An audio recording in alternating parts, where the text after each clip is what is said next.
Alhamdulillah. Alhamdulillahilladzi an'amana bi ni'matil iman wal islam. Alhamdulillah nahmaduhu wa nasta'inuhu wa nastaghfiruh wa natubu ilaihi wa nu'minu bihi wa natawakkalu alaihi wa na'udzu bihi min syururi anfusina wa min sayyiati a'malina. May yahdihillahu fala mudilla lahu wa may yudlilhu fala hadiya lahu. Asyhadu an la ilaha illallah wahdahu la syarika lahu wa asyhadu anna Muhammadan abduhu wa rasuluhu la nabiyya ba'da. Allahumma shalli wa sallim wa barik ala sayyidina Muhammad wa ala alihi wa ashabihi wa man tabi'ahum bi ihsan ila yaumil liqa Allah, amma ba'du. Fa ya ibadallah, usikum jami'an wa nafsi bi taqwallah wa bi ta'ati Rasulillah sallallahu alaihi wasallam. Wallahu subhanahu wa ta'ala amarna bit taqwa faqala ta'ala a'udzu billahi as-sami'il 'alim minasy syaithanir rajim. Bismillahirrahmanirrahim. Ya ayyuhalladzina amanu taqullaha haqqa tuqatih wa la tamutunna illa wa antum muslimun. Wa qala ta'ala ya ayyuhalladzina amanu taqullaha wa qulu qawlan sadida yuslih lakum a'malakum wa yaghfir lakum dhunubakum wa man yuti'illaha wa rasulahu faqad faza fawzan 'azima. Wa qala fi ayatil ukhra ya ayyuhalladzina amanu taqullaha wal tanzur nafsum ma qaddamat lighad wattaqullaha innallaha khabirum bima ta'malun. Wa qala Rasulullah sallallahu alaihi wasallam al-qayyisu man dana nafsahu 'amila lima ba'dal maut. Shadaqallahul 'azim wa sadaqan nabiyul karim wa balagha risalah wa 'adal amanah wa nasal ummah wa jahada fi sabilillahi haqqa jihad. Hadirin jamaah salat Jumat rahimakumullah. Perkara yang paling penting dalam kehidupan umat manusia adalah perkara iman dan takwa. Tidak ada perkara penting dalam kehidupan umat manusia yang melebihi daripada pentingnya perkara iman dan takwa. Sehingga masa depan umat manusia di dunia sementara dan akhirat yang selama-lamanya kaitannya adalah dengan iman dan takwa. Maka mari hari Jumat yang sangat mulia ini kita bersama-sama meningkatkan keimanan dan ketakwaan kita kepada Allah Subhanahu wa taala dengan satu keyakinan dalam hati kita bahwasanya tidak ada perkara yang menguntungkan bagi kehidupan umat manusia kecuali perkara taat kepada Allah Subhanahu wa taala, dan tidak ada perkara yang membahayakan yang lebih merugikan bagi kehidupan umat manusia kecuali perkara maksiat kepada Allah Subhanahu wa taala. Hadirin jamaah salat Jumat rahimahumullah. Pada hari ini, hari Jumat, tanggal 19 Agustus 2022, kita masih dalam suasana perayaan Hari Kemerdekaan. 77 tahun yang lalu, tepat di hari yang sama, yaitu hari Jumat, bangsa ini memproklamirkan kepada seluruh penduduk dunia bahwa dia bebas dari penjajahan. Kenapa yang dipilih hari Jumat? Mengapa tidak hari yang lain? Hari Senin, hari Selasa, hari Rabu, atau hari yang lainnya? Ada apa dengan hari Jumat? Karena memang orang-orang yang memperjuangkan dan mengumumkan kemerdekaan bangsa kita dari penjajahan adalah mereka orang-orang yang religius, mereka orang-orang yang agamis, mereka orang-orang yang bukan hanya berjiwa nasionalis, tapi mereka juga orang-orang yang beragama. Mereka tahu bahwa itu dari segala hari adalah hari Jumat. Mereka ingin bahwa kemerdekaan ini ditolong oleh para malaikat yang ikut mengaminkan doa di satu titik, yaitu pada hari Jumat. Maka setelah bendera merah putih dikibarkan, proklamasi dibacakan, kemudian Presiden Insinyur Soekarno membacakan, mengangkat kedua tangannya, berdoa kepada Allah Subhanahu wa taala, bermunajat, kemudian diaminkan oleh mereka yang hadir pada saat itu. Foto gambar menjadi bukti sejarah, menjadi saksi bisu sampai hari ini bahwa mereka benar-benar berdoa kepada Allah Subhanahu wa taala. Lisan mereka yang berdoa pada saat itu adalah lisan-lisan yang dikabulkan oleh Allah Subhanahu wa taala. Rasulullah SAW bersabda, di antara orang yang dikabulkan doanya oleh Allah Subhanahu wa taala adalah as-shaimu hatta yuftir, orang yang berpuasa sampai ia berbuka. Presiden Soekarno, Wakil Presiden Muhammad Hatta, dan mereka semua yang hadir pada saat itu adalah orang-orang yang berpuasa. Karena kita memproklamirkan kemerdekaan bangsa kita tepat pada tanggal 9 Ramadan tahun 1364 Hijriah. Lalu ada yang bertanya, apa hubungannya 17 Agustus dengan 9 Ramadan? Apa bedanya? Bagi mereka orang-orang yang sekuler, orang-orang yang anti agama, orang-orang yang tidak mengerti agama akan mengatakan itu hanya penanggalan biasa, itu hanya kebenaran saja. Namun bagi orang-orang yang beriman kepada Allah Subhanahu wa taala, pada hari itu adalah momentum bertemunya dua kemuliaan, yakni hari Jumat adalah Sayyidul Ayyam, induk dari segala hari dan sebaik-baiknya hari, dan bulan Ramadan adalah Sayyidul Syuhur, induk dari segala bulan dan sebaik-baiknya bulan. Satu-satunya nama bulan yang Allah Subhanahu wa taala sebutkan dalam Al-Qur'an, Syahrul Ramadan alladzi unzila fihi Al-Qur'an. Maka hari kemerdekaan kita diproklamirkan tepat pada bertemunya dua kemuliaan, yaitu Sayyidul Ayyam dan Sayyidul Syuhur, hari Jumat dan bulan suci Ramadan. Namun hari ini kebanyakan kita, khususnya para generasi muda, tidak mengerti kapan kita merdeka, bagaimana suasana dan momentum hari kemerdekaan itu terjadi. Sesungguhnya merdekanya bangsa ini disebabkan karena berkat rahmat Allah Subhanahu wa taala. Dan hal ini pun telah jelas tertulis di dalam perimbol pembukaan Undang-Undang Dasar 1945 atas berkat rahmat Allah yang Maha Kuasa. Kita merdeka bukanlah hanya dikarenakan perjuangan para pendahulu kita, bukan dikarenakan lengkapnya persenjataan kita. Karena apabila dilihat dari itu semua, mustahil rasanya para pejuang kita bisa menang. Tapi negeri ini merdeka sesungguhnya dikarenakan rahmat Allah Subhanahu wa taala, dikarenakan ketakwaan para pejuang kita, ketakwaan para pahlawan kita. Dan negeri ini merdeka sesungguhnya dengan teriakan takbir. Bahkan salah seorang pendiri negeri ini mengatakan, seandainya tidak ada kalimat takbir, tidak ada teriakan takbir, aku tidak tahu dengan cara apa aku bisa membangkitkan semangat juang para pejuang negeri ini. Maka hadirin, mari kita lihat bagaimana perjuangan para pejuang kita di masa yang lalu. Mereka selalu meneriakkan takbir dalam perjuangannya. Bung Karno, Bung Tomo di Surabaya, Panglima Besar Jenderal Sudirman, Pangeran Diponegoro di Yogyakarta, Sultan Hasanuddin di Sulawesi, Teuku Umar di Aceh, Tuanku Imam Bonjol di Sumatera Barat, dan pejuang-pejuang yang lainnya. Mereka semua meneriakkan takbir dalam perjuangannya. Jangan sampai sejarah ini terlupakan oleh kita semua, terlupakan oleh anak cucu kita. Sudah 77 tahun bangsa ini merdeka, tapi apa yang terjadi hadirin?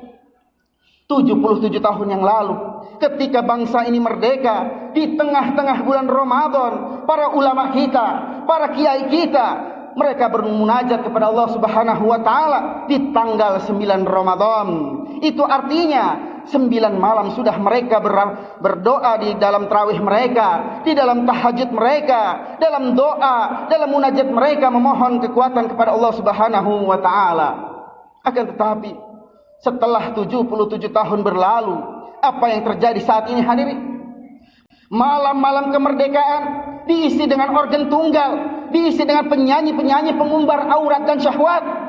Tengah malam kita didengarkan dengan hiruk pikuk, dengan berbagai perayaan yang katanya syukuran, berbaju syukuran, akan tetapi berisi kekufuran. Maka jangan heran musibah datang silih berganti di negeri ini. Umat ini tidak akan pernah bangkit. Kenapa?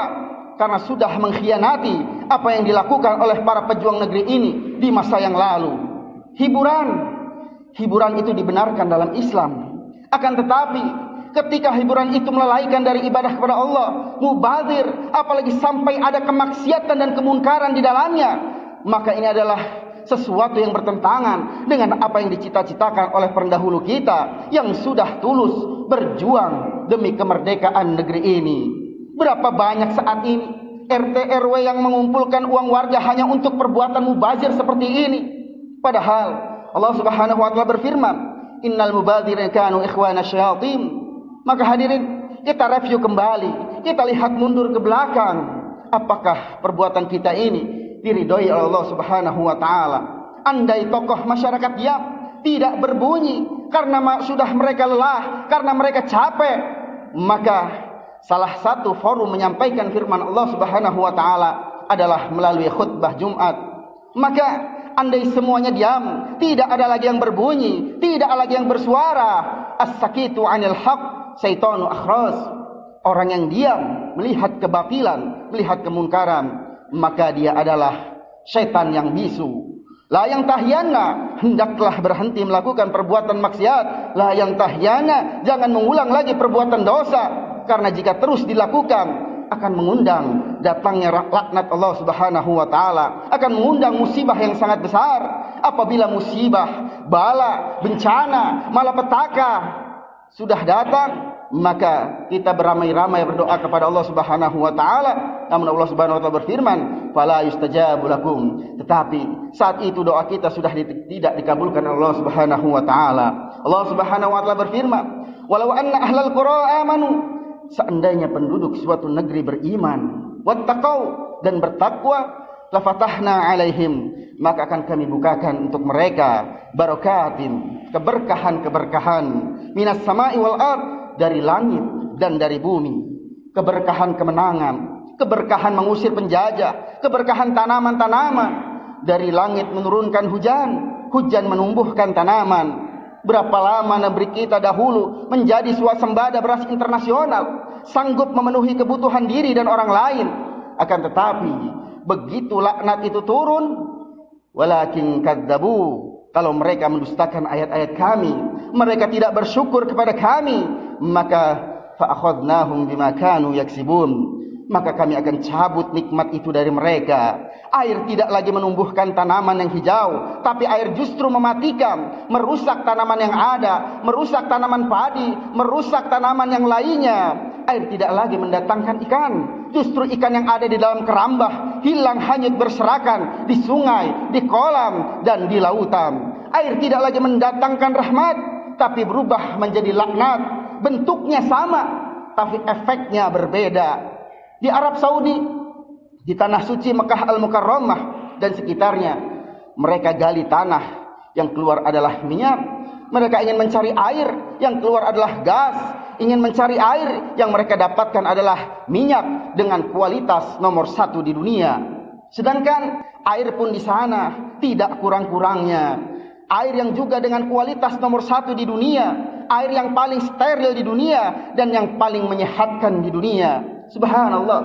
Bahkan hadirin, air di sana sangat melimpah, yang setiap harinya, setiap tahunnya jutaan umat manusia yang berkunjung ke sana akan membawa air sebagai oleh-olehnya. Jutaan manusia mengambil air di sana, tapi airnya tidak pernah habis, bahkan tidak pernah berkurang. Padahal dahulunya Mekah adalah suatu tempat yang panas, tandus, dan kering kerontang. Namun sekarang rahmat dan keberkahan Allah turunkan di tempat tersebut. Sedangkan di negeri kita, hadirin, apa yang terjadi? Di negeri kita saat ini, minyak dicari, justru lumpur yang keluar, yang menenggelamkan kecamatan, bahkan kabupaten. Dan berapa banyak jalan yang terputus. Allah telah berjanji, apabila kalian beriman, bersyukur, maka akan tambah nikmatku kepadaku. Tapi apabila kalian kufur, inna adabi lasyadid, sesungguhnya azabku sangatlah pedih. Hadirin, 77 tahun sudah bangsa kita merdeka. Bagaimana dengan masjid-masjid kita? Bagaimana kontribusi kepada pendidikan agama? Bagaimana perhatian pemerintah terhadap ulama? Bagaimana dengan kontrol pemerintah terhadap tayangan dan acara-acara televisi yang merusak moral anak-anak bangsa? Maka segala sesuatu ini akan ada harga yang kita terima kalau kita tidak perjuangkan. Kita tidak punya kuasa untuk merubah negeri ini, karena memang kita tidak punya kuasa. Akan tetapi paling tidak di dalam rumah tangga, dalam tingkat RT RW, dalam tingkat kepala rumah tangga, seorang suami tetap punya kuasa terhadap istrinya, seorang ayah tetap punya kuasa terhadap anak-anaknya. Maka semua ini akan dimintakan pertanggungan jawab di hadapan Allah Subhanahu wa taala.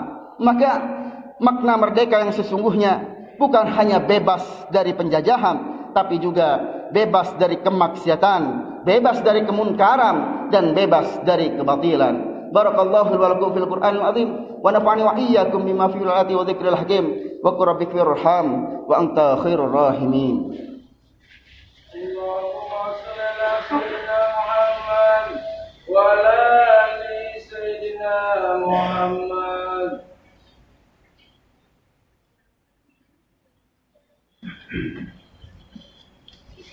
Alhamdulillah.